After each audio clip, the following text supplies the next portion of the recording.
여러분, 김병년 목사님이라는 분이 계시는데 그분이 쓴 책 중에 이런 제목의 책이 있습니다. 아빠, 우린 왜 이렇게 행복하지? 라는 책이에요. 김병년 목사님을 간단히 소개하면 이분은 개척교회 목사님이셨어요. 그리고 세 자녀가 있었는데요, 가정에 어려움이 찾아왔습니다. 셋째를 낳고 사모님이 며칠 있다가 뇌출혈로 쓰러집니다. 그래서 병상에 누워서 움직이지를 못하시는 거예요.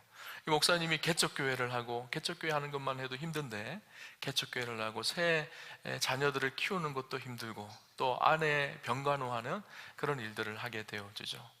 우리가 봤을 때는 참 인생이 힘들다, 어렵다, 불행하다 이렇게 생각이 들죠. 그런데 하루는 그 목사님의 딸이 아빠에게 이런 고백을 합니다. 아빠, 우리는 가난한데 왜 이렇게 행복해? 이런 얘기를 해요. 여러분, 이 이야기가 이해가 되나요? 아내는 뇌출혈로 쓰러져서 병상에 누워있고, 교회는 개척교회여서 경제적으로 굉장히 힘들고, 그리고 자녀들 3명을 키우는 아빠가 얼마나 힘들겠어요? 그런데 자녀들이 자라면서 아빠를 바라보면서 아빠, 우리는 가난한데 참 행복해, 이런 고백을 했다는 거예요. 우리가 생각하는 행복의 기준이 좀 다르구나라는 생각을 해봅니다. 우리는 어떻죠? 부자가 되면 행복하다고 생각을 합니다. 부자가 되면 잘 산다고 하죠. 여러분, 잘 산다는 표현이 맞나요? 부자인데 잘못 사는 사람도 많거든요. 근데 우리는 부자가 되면 잘 산다고 합니다. 부자가 되면 행복할 거라고 생각을 합니다. 그래서 성경에서 말하고 있는 행복은 부자가 되었다고 행복하다고 얘기하지는 않습니다. 그럼 우리 예수님 생각해 봅시다. 우리 예수님이 부자하셨을까요? 아니죠. 예수님은 머리 둘 곳이 없다고 그렇게 이야기하실 정도로 이렇게 당시에 세상적으로는 부유한 삶을 사신 분이 아니시죠. 사도 바울을 생각해 볼까요? 사도 바울은 스스로 부유함을 포기하고 가난하게 낮아져서 세상의 것들을 다 배설물로 여기고 주를 위해 스스로 가난함을 선택했던 사람입니다. 전혀 세상적으로 봐도 예수님도 그렇고 바울도 그렇고 행복한 사람이 세상적 기준으로는 아닌 거예요. 그런데 예수님도 바울도 불행한 인생이었을까요? 아니죠. 오늘 우리의 행복의 기준이 너무나 세속적이지 않나라는 생각을 해봅니다. 우리의 행복의 기준이 너무나 세상적이지 않나라는 생각을 해봅니다. 사람들은 물질적인 풍요가 있으면 부자, 행복하다 이런 표현을 쓰지만 물질이 있으면 행복할까요?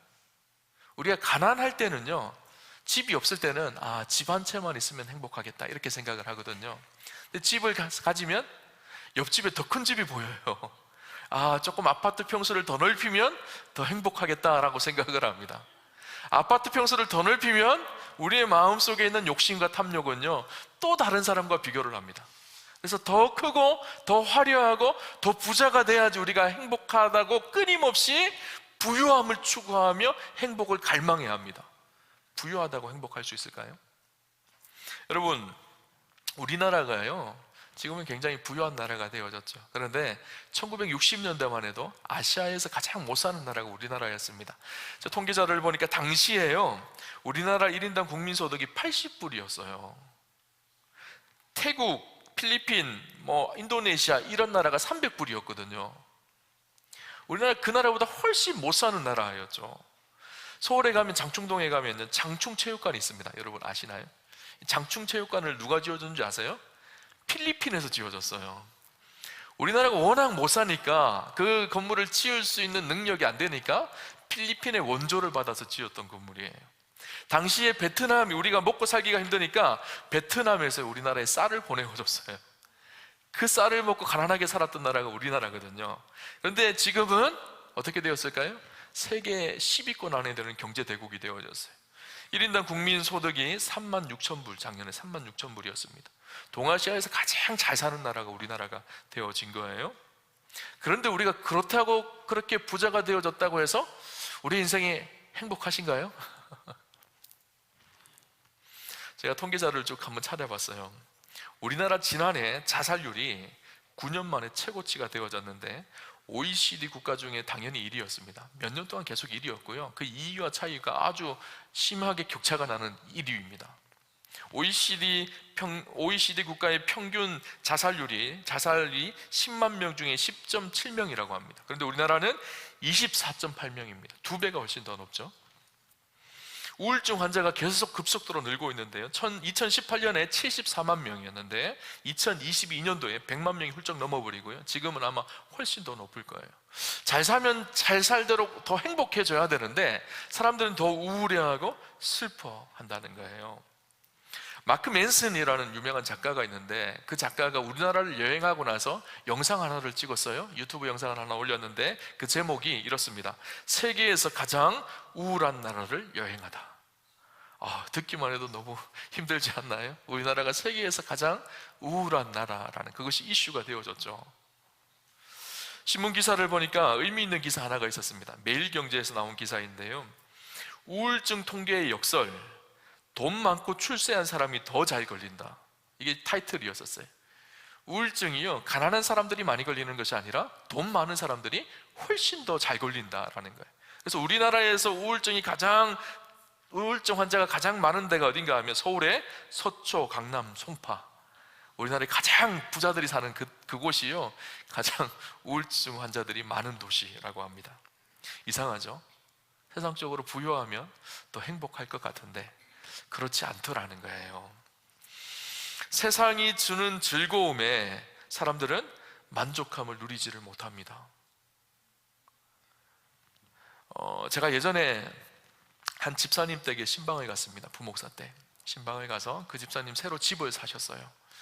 작은 집에 살다가 큰 집으로 넓혀서 너무 행복하게 이사를 가시고 신방 예배를 드렸습니다. 신방 예배를 가니까 이 집사님이 너무 활짝 웃음을 피우면서 너무 기쁜 모습으로 맞아주셨어요. 그전에는 작은 집을 살았는데 큰 집으로 이사를 갔는데 그 아파트가 제일 꼭대기층인데 복층이에요. 아파트가. 여러분 아파트 복층 보셨나요? 너무 좋더라고요. 아파트가 복층으로 되어져 있어요. 이 집사님이 예배를 드리는데 막 너무 기뻐하세요. 그러면서 저한테 그러세요. 목사님, 제가 집 사고 요 며칠간 계속 잠을 못 자고 있어요. 너무 좋아서. 그러시는 거예요. 그리고 직장이 집하고 좀 멀리 떨어져 있는데 매일 점심때마다 집에로 오셔요.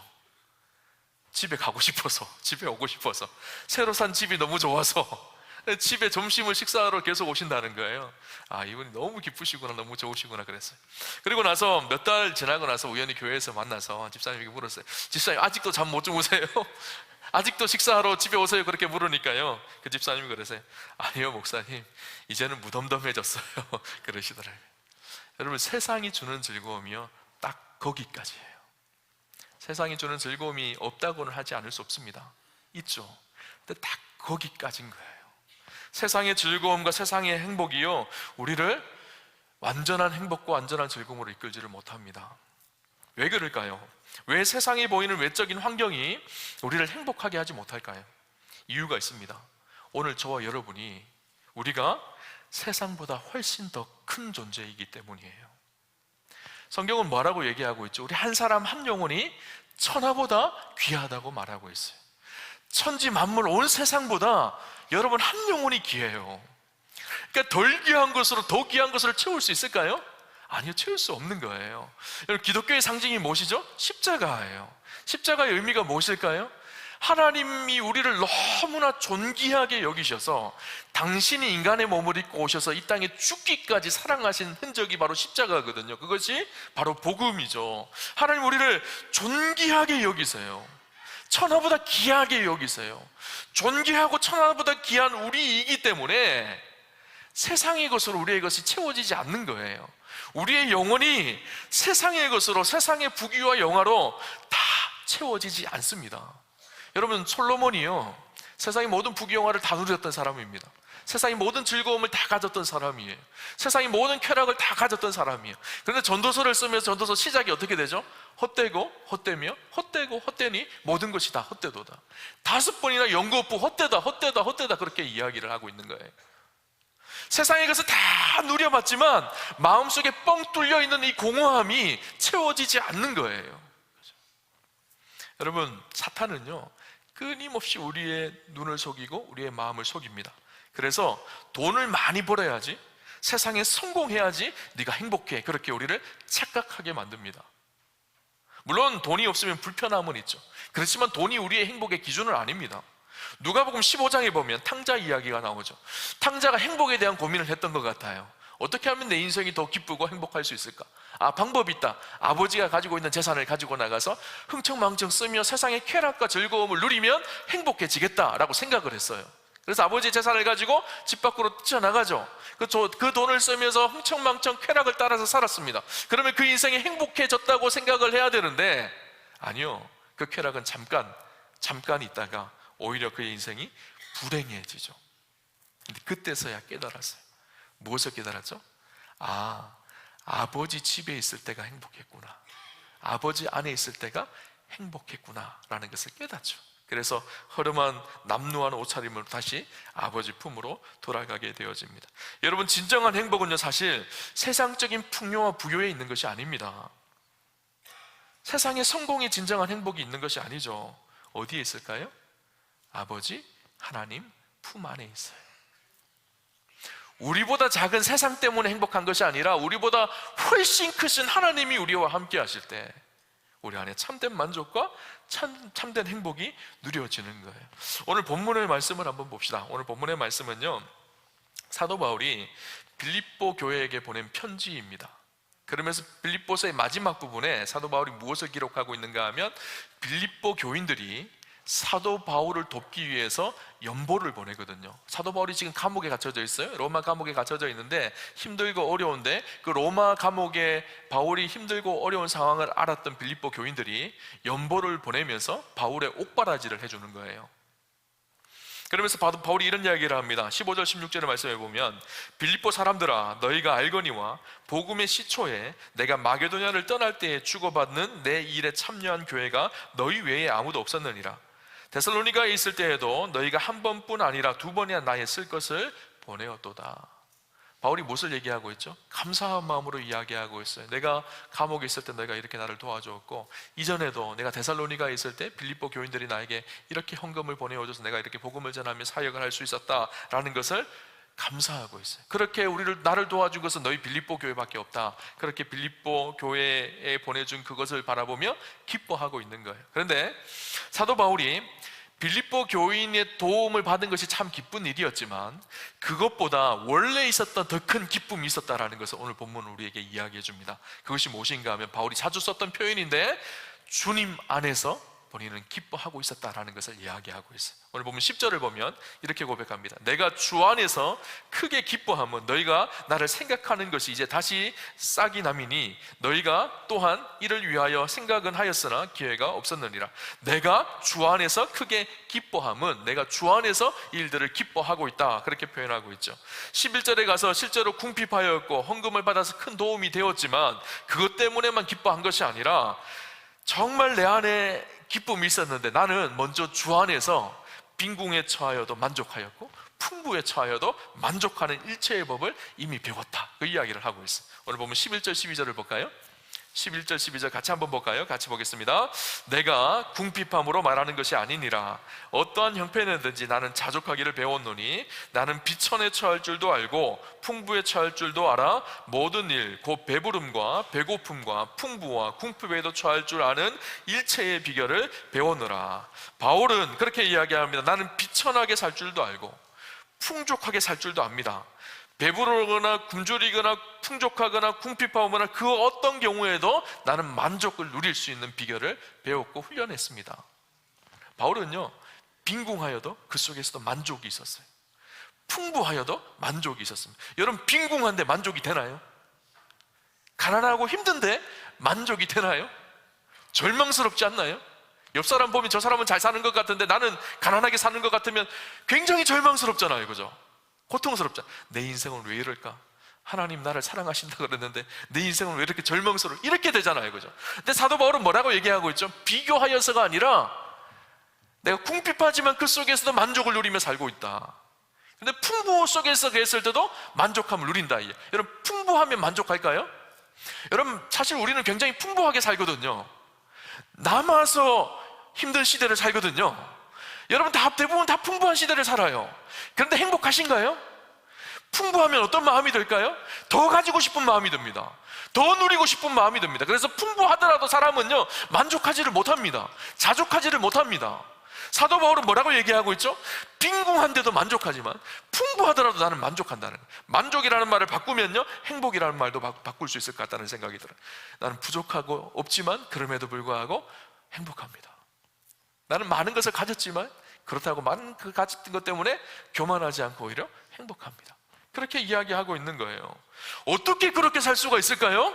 13절에 그 답이 있습니다. 13절 우리 같이 한번 볼까요? 같이 보겠습니다. 내게 능력 주시는 자 안에서 내가 모든 것을 할 수 있느니라. 아멘. 바울이 어떻게 이렇게 했다고요? 내게 능력 주시는 자 안에서 그렇게 됐다라는 거예요. 우리가 사실 이 13절 말씀을 많이 오용합니다. 그래서 내가 무언가를 막 이루고 싶은 마음이 있으면 믿습니다. 내게 능력 주시는 자 안에서 그것을 할 수 있습니다. 뭐 이렇게 생각할 때 이 말씀을 많이 사용하는, 사실 이 말씀은요, 자족하는 능력이에요. 행복해야 하는 능력이에요. 주 안에서 나는 없지만 주 안에서 만족하고, 풍부할지라도 주 안에서 만족하고 자족할 수 있는 능력이 내 안에 있다라는 거예요. 바울은요, 예수님 안에서 만족하고 예수님 안에서 참된 행복을 누리고 있다는 것을 이야기해 주고 있는 것이죠. 여러분, 주 안에, 예수를 믿고 주 안에 살아가면요, 우리의 삶의 가치관이 바뀌기 시작합니다. 우리의 생각이 바뀌기 시작합니다. 행복에 대한 생각과 개념도 바뀌기 시작해요. 그전에는 세상에 나가서 열심히 주일날 노는 것이 행복했는데, 예수를 믿고 예수 안에 살아가기 시작하니까 주일날 교회에 와서 예배드리는 것이 행복해지기 시작하는 거예요. 가치관과 의식이 바뀌어집니다. 한 목사님이 이런 간증을 하는 것을 들었어요. 이 목사님 키가 작거든요. 근데 사모님은 키가 크세요. 굉장히 미인이세요. 사모님이 젊었을 때 꿈이 키 큰 남자하고 결혼하는 거였는데 키 작은 목사님하고 결혼을 했어요. 근데 어떻게 키 작은 목사님하고 결혼했는지를 보니까 이런 이유가 있었대요. 이 사모님이 키 큰 남자를 만나게 해달라고 그렇게 기도를 했대요. 근데 기도하다가 날마다 주님 안에 살아가고 예수님을 만나고 인생이 변하기 시작하니까 생각이 바뀌더라는 거예요. 그냥 키 큰 남자가 아니라 영적인 키가 큰 사람하고 결혼하게 해주십시오. 그렇게 기도를 했다는 거예요. 그래서 영적인 키가 자기보다 훨씬 큰 그 목사님하고 결혼을 하셨대요. 예수를 만나고 예수 안에 살아가니까 가치관이 바뀌고 생각이 바뀐 거예요. 행복에 대한 가치관도 마찬가지입니다. 예수 밖에 있을 때는 세상의 것을 바라보며 행복을 추구합니다. 그러나 예수 안에 살아가기 시작하면 예수 안에 있는 삶이 행복인 거예요. 그죠? 다윗을 한번 생각해 봅시다. 다윗이 시편 23편에 그렇게 고백하죠. 여호와는 나의 목자시니 내게 부족함이 없으리로다. 그가 나를 푸른 초장에 누이시며 실 많은 물가로 인도하시는도다. 다윗의 인생을 고백하며 다윗이 참으로 행복하고 기뻤다라는 것을 시편 23편의 1절의 고백으로 그렇게 담고 있는 거예요. 다윗의 삶이 뒤돌아보면 행복했을까요? 세상적으로 봤을 때 굉장히 힘든 삶을 살았거든요. 광야 생활 20년 동안 광야에서 사울에게 쫓기며 날마다 죽음의 고통을 넘겼어요. 왕이 되고 난 이후에는 행복했을까요? 아니에요. 그의 아들 압살롬이 쿠데타를 일으켜서 자기 아들이 자기를 죽이려고 위험에 처하며 어려운 순간순간을 보냈어요. 그런 수많은 위기와 어려움이 있었지만 다윗은 자신의 인생을 뒤돌아보면서 내 인생은 푸른 초장과 실 많은 물가에 있는 그런 행복한 인생이었다라고 이야기합니다. 그 이유가 무엇일까요? 상황과 환경 때문에가 아니라 누구 때문에? 목자 되신 하나님 때문에. 그 목자 되신 하나님 안에 있는 그 삶이 참된 행복이었다라는 것을 이야기하고 있죠. 오늘 바울도 마찬가지입니다. 로마 감옥에 갇혀져 있어요. 바울이. 뭐가 행복합니까? 얼마나 불행한가요? 근데 빌립보서를 쓰며 주 안에서 기뻐하라, 내가 다시 말하노니 기뻐하라, 할 수만 있으면 너희가 나를 본받는 자 되라. 바울이 감옥에 있는데 뭘 본받는 자가 될까요? 주 안에서 기뻐하며 은혜 안에 살아가는 그 삶을 바라보면 너희도 이렇게 되었으면 좋겠다라고 바울은 이야기하고 있는 것이죠. 우리가 잘 아는 찬양이 있습니다. 내 영혼이 은총 입어 중한 죄짐 벗고 보니 슬픔 많은 이 세상도 천국으로 화하도다. 할렐루야 찬양하세.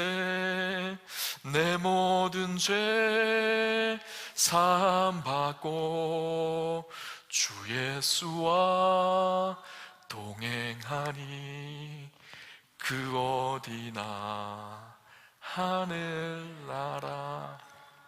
주 예수와 동행하니 그 어디나 하늘나라. 제 아내가 그러더라고요. 못하는 노래 왜 자꾸 하냐고. 근데 가사에 은혜 받으셨으면 좋겠어요. 내 영혼이 은총 입어 중한재진 벗고보니 슬픔 많은 이 세상도 어떻게 바뀐다고요? 천국으로 화하도다. 주의 얼굴 뵙기 전에 멀리 뵈던 하늘나라 내 마음속에 이루어지니 날로 날로 가깝도다.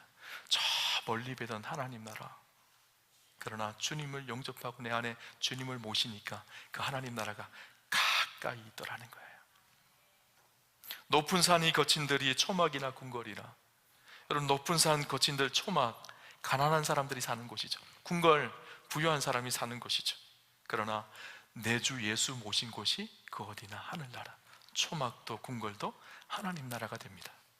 참된 행복은요, 저 멀리 있는 것이 아니에요. 예수 안에 살아가는 우리의 삶이 참된 행복이 있는 삶인 것이죠. 그런데 오늘 본문에 또 한 가지 나눌 것이 있습니다.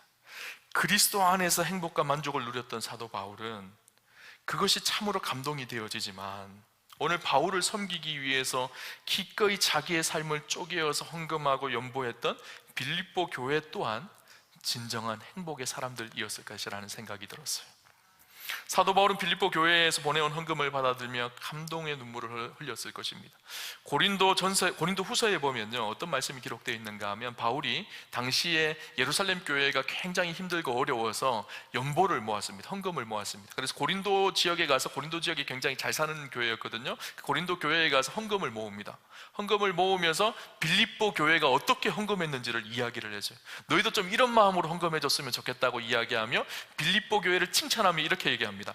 고린도후서 8장 1절에 4절에 보면 이렇게 기록을 하거든요. 형제들아, 하나님께서 마게도냐 교회들에게 주신 은혜를 우리가 너희에게 알리노니 환난의 많은 시련 가운데서 그들의 넘치는 기쁨과 극심한 가난이 그들의 풍부한 연보를 넘치도록 하게 하였느니라. 내가 증언하노니 그들이 힘대로 할 뿐 아니라 힘에 지나도록 자원하여 이 은혜와 성도 섬기는 일에 참여함에 대하여 우리에게 간절히 구하니. 뭐라고 기록하고 있는가 하면 1절에 형제들아, 하나님께서 마게도냐 교회들에게 주신 은혜를 우리가 너에게 알리노니. 바울이 지금 마게도냐 교회, 마게도냐에 있는 교회가 빌립보 교회거든요. 빌립보 교회가 어떻게 했는지를 내가 좀 이야기하고 싶다 이러는 거예요. 환난의 많은 시련 가운데 그들은 기쁨이 넘쳤고, 시련이 있고 고난이 있었지만 그들에게는 참된 기쁨이 넘쳤고, 극심한 가난 속에 있었지만 그들은 풍부한 연보를 드렸다라는 거예요. 가난 속에 있었지만 풍부한 것을 하나님께 드렸다라는 거예요. 그래서 3절에 내가 증언하는 그들의 힘대로 할 뿐 아니라 힘에 지나도록 자원하여서 하나님께 드렸다라는 거예요. 하나님 앞에 예물을 드리고 지금 힘들고 어려운 예루살렘 교회를 구제하기 위해서 힘에 지나도록 하나님 앞에 드리는 연보를 드렸다라는 것을 이야기합니다. 여러분, 그 헌금을 받아들은 바울의 마음이 어땠을까요? 그 헌금을 보면 눈물이 나지 않았을까요? 수고함에 쓰며 가난한 중에 하나님께 드리는 그 연보를 바라보면서 아마 바울의 마음은 애타고 감사가 되고 눈물과 감격이 있었을 것입니다.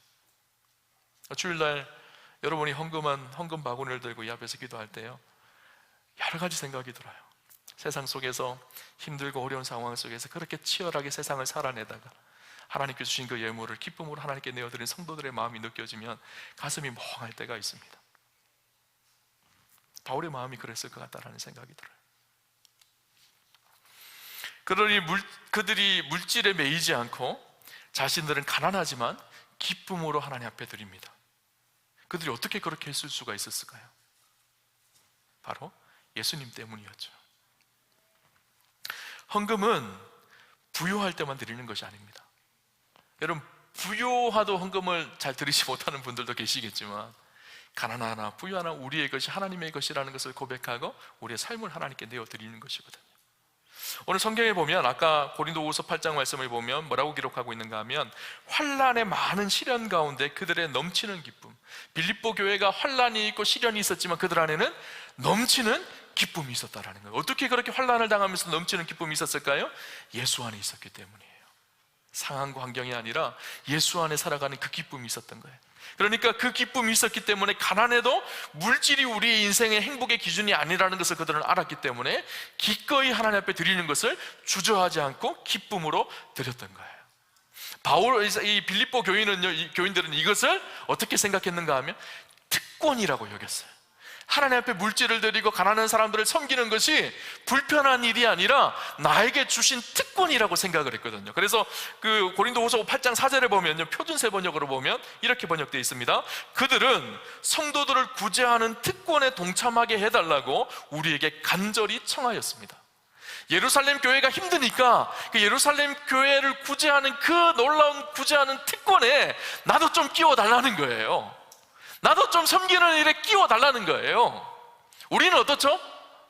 내가 뭔가 좀 받을 일이 있으면 나 좀 끼워줘, 나도 좀 받게, 이렇게 생각하잖아요.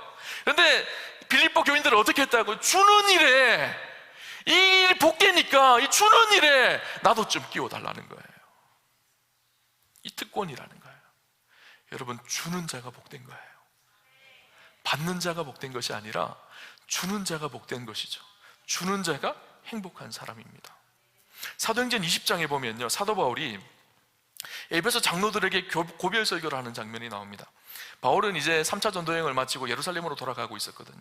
예루살렘에 들어가면 환난과 핍박과 박해가 있다는 사실은 바울은 알고 있었어요. 장로님들을 불러 모았습니다. 에베소의 장로님들을 밀레도에서 불러넣어서 마지막 자기가 순교당할지도 모르니까 고별 설교를 합니다. 고별 설교의 핵심적인 내용이 바울의 사명에 대한 이야기가 여러분 잘 아시죠? 나의 달려갈 길과 주 예수께 받은 사명, 곧 하나님의 은혜의 복음을 증거하는 일을 마치려 하면 나의 생명을 조금 더 귀한 것으로 여기지 아니하노라. 생명보다 사명이 귀하다는 사실을 알고 자신은 죽음이 기다리고 있지만 예루살렘으로 가겠다고 그렇게 결단을 합니다.